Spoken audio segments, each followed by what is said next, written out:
Hello everybody! In this video tutorial we will look at the X-Sendfile HTTP middleware.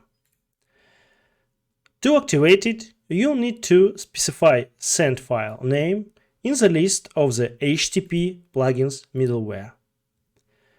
X-Sendfile is a feature that allows a web application to redirect the request for a file to the web server that processes the request, eliminating the need to perform tasks like reading the file and sending it to the user by the PHP worker with one batch. So there are two benefits of such an approach. First is to save a memory when we streaming the data. And the second is to leave PHP workers to serve different requests instead of sending a file. Let's have a look how it works.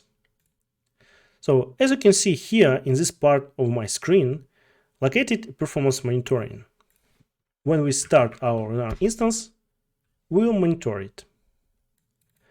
So initial memory used by RoadRunner is 51 meg. And I have a file with more than 100 gigabytes. Let's try to stream this file.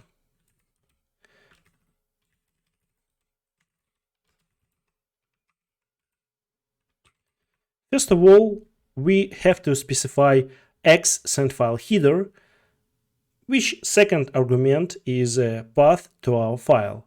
Since we now in the RoadRunner directory and this file in this directory, so we can specify just file tmp.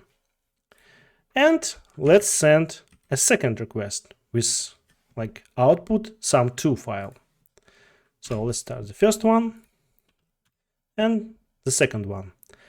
As you can see, processing was started and we'll see only 72 megabytes of RAM, 62 megabytes of RAM is used currently.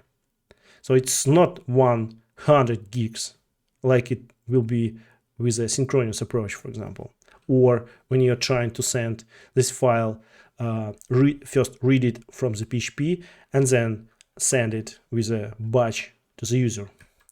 And now let's try to process just regular requests like this one, just when user tries to hit some endpoint, for example. As you can see, RoadRunner at the moment processing those two big requests with X-Sendfile header. At the same time, other users can make a different requests. That's it for today. Thanks for watching and bye bye.